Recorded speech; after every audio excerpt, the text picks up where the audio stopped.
Hi, everyone. Welcome to Family Matters. We are so excited to have you join us today. For this episode, we are joined by Annmarie Riehl, a care manager with Freddo Young Care Management Consulting. Welcome, Annmarie. We're glad to have you. Thanks. It's great to be here. So, we're going to just jump right in. Today's topic is about how the older adults are often targeted by scams where they're offered false goods and services. So, we're going to be touching on those points today. And I'm really excited to jump right in on this topic because so many older adults are impacted by these scams. It's just becoming more and more prevalent. So before we get into that, can you just explain a little bit about your current role and how that role has impacted the lives and families of the older adult? Yes. My role as a care manager can vary depending on what the client or the family needs. I'm a coach when a family is trying to understand a new diagnosis or coordinate support. I can do assessments like the BCAT when a family isn't really sure what's going on. Sometimes I'm a medical escort. My client needs an extra set of ears to understand a procedure or actually needs the transportation to an appointment, including in the appointment. Last week, I was assisting someone who wanted to tour different senior living options because they can vary in style and cost. And she wanted someone to accompany her who would look at it from the perspective of her needs and keeping her in mind. So As far as just kind of impact, the helping hand. the helping hand, yep, the extra set. As far as impact, I would say we bring coordination and peace of mind to families. They know they're not alone and they have someone on their team to support them, coordinate care, and look out for their best interest. Great, great. You really just kind of do it all, just whatever the family needs. Right. Not necessarily me, but me or someone on my team. Sure. So, as we start to talk about this very important topic, how often have you seen in your current role with your heavy involvement with the older adult be the target of a scam? Do you have any stories that you could share? I do. And older adults fall victim to scams every day. So I just have one direct story that I'd like to share. And it was a tactic that scammers actually call to tell you there's an issue. So this is what they title as an imposter scheme. So someone may call and tell you that you've been taken advantage of and that there's been a problem with an account. This person received a message. It was the imposter was saying they were PayPal and she had used PayPal recently. So for her, that was concerning because she was a PayPal customer. They said there had been fraud on her account and that she needed to call a certain number. So she called that number because the message came in looking very authoritative with the PayPal logo. She called that number and they said they were going to email a link for her to log into her account and then give her the phone number to the financial fraud division. And let's just say it just snowballed into a really ugly situation. Fortunately, her computer had some protective software in it and it wasn't letting her log in. And that's kind of when she realized that something wasn't right.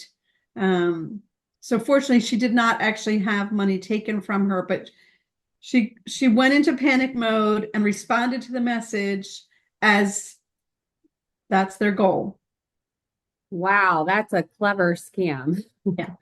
Well, thank goodness nothing happened, but thank you for sharing that story. I'm sure that's affected other people as well. Yeah.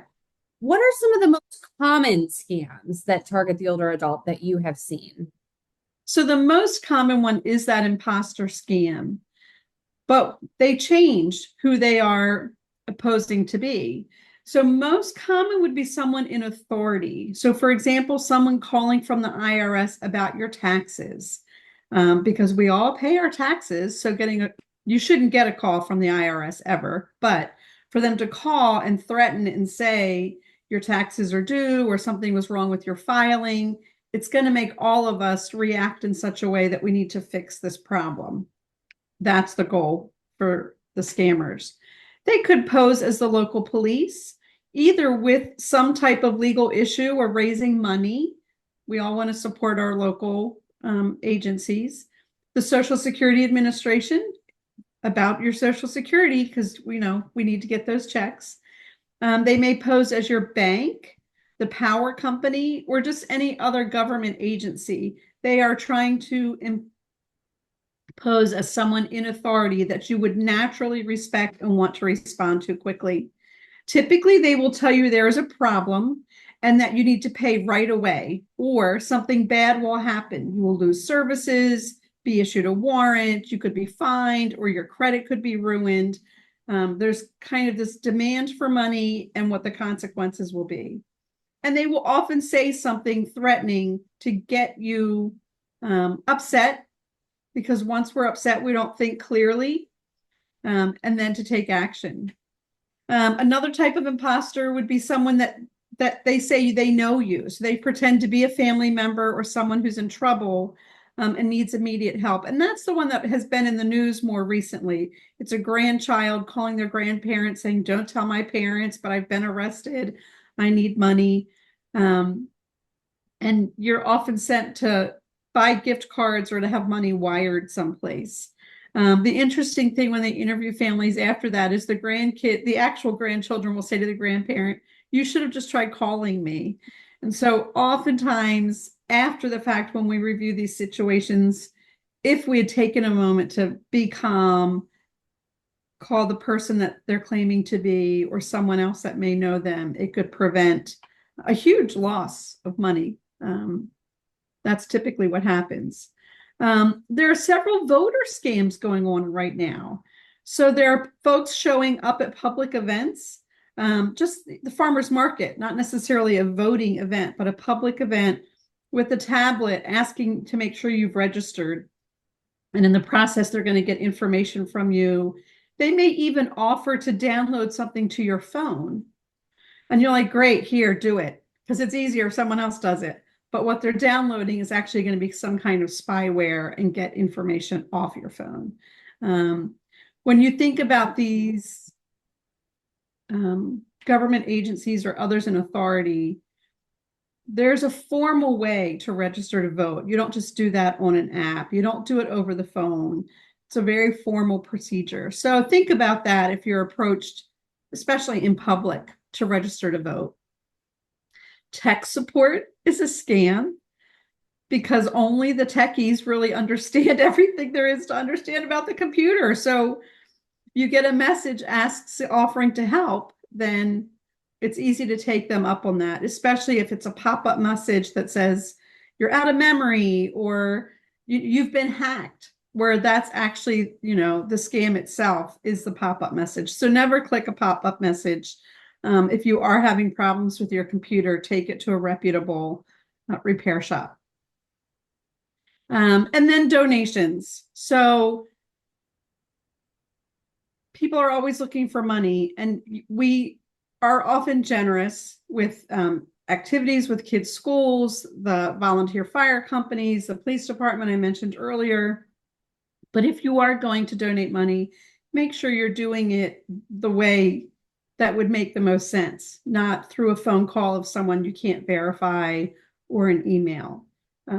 Make sure you're following the right procedures with that. There's so many. There are so many, and they will just keep trying. Yeah. They'll just keep trying. Okay, so this is really great tips, not just for the older adult, but for anyone in general, because anyone can kind of fall prey to a scam. Mm-hmm. I think it's a theory that those older adults who are, victims to these scams are those with cognitive impairments. Is this true or false? That would be false. Now, someone with a cognitive impairment could be more at risk, would likely be more at risk, actually. But the majority of the scam stories I hear are not with people with cognitive impairment. So that would be false. Okay, that's good to know. Speaking of cognitive impairments, those individuals who might lack or have some cognitive deficits, they might lack that reasoning and problem solving. So they really might not have the insight that, hey, this could be a scam, especially if those without cognitive impairments are falling prey. So it puts them even more at risk due to that poor reasoning and memory. Can you share if you advise those with cognitive impairments, those families who have a member who is your client with a cognitive impairment, do you advise them differently?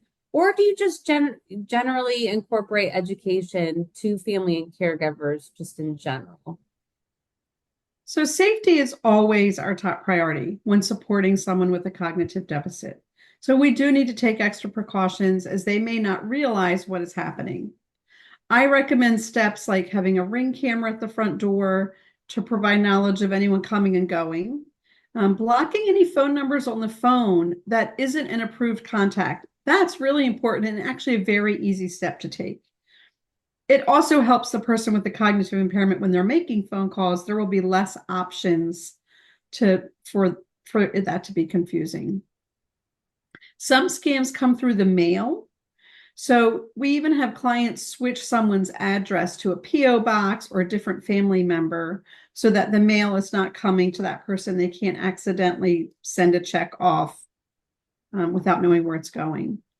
Alerting the bank so that there can be limits on the amount of money that can be withdrawn or on credit limits as well. We hear stories about people buying a car for someone else. They didn't realize that's what they were doing. And finally, limit what may be in someone's wallet so they're less likely to have a large amount of money with them or various credit cards in case it's lost or stolen, not just in a scam, but out in public. And then have photocopies of all of those things so that should something happen, you've got the backup and know who to contact to report it.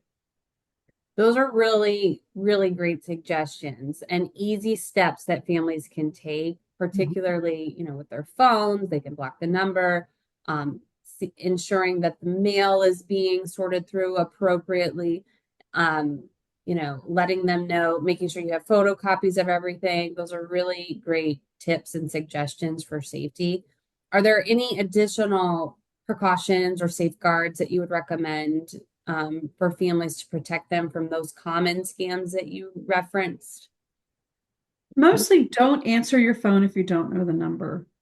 I even practice that. If it's someone who's really trying to reach me, they're going to leave a message. Um, Check with the family before you return a phone call. If you think it's someone you need to speak with and they're calling about, your mortgage or your car loan, call a different family member and say, should I call this? Should I return this call? Just kind of some checks and balances.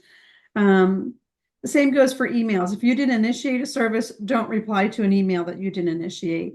And if you think something sounds odd or off, ask a trusted family member or friend before taking action. It will be more embarrassing should you follow through with the scam than if you just ask someone their opinion before you take action. And you mentioned earlier, if you just like take a breath and relax and pause, I think that is a key component. Sometimes you get these text messages or you hear the voicemail or if you see the email, the first reaction is to panic. But I think when you said that earlier, just to take a step back and take a few deep breaths and just relax, ask a family member, and then you can kind of work through, okay, this is a scam. I'm going to. Right. So, do you have any last words of advice on this very important topic?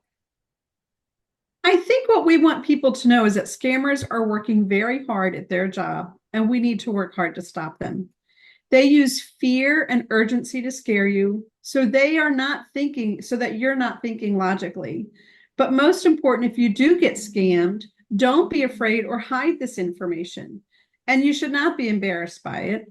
There are several agencies that will assist you, and you may be able to recover stolen money. So if you have been a victim of a scam, be sure to report it to the Maryland Attorney General's office. They have a consumer protection division. We can include that in the notes. And AARP has a fraud alert phone number you can call, and they can assign someone to help you go through. And if you don't know what to do and you call that number, they're going to help you know how to notify your bank, what you should say, what documentation you need. That's extremely helpful. Annmarie, thank you so much for taking the time to share with our families all of your knowledge and expertise. And I'm sure families are going to really appreciate what you've said about this very important topic. And thank you, everyone, for joining us. Stay tuned for our next Family Matters episode.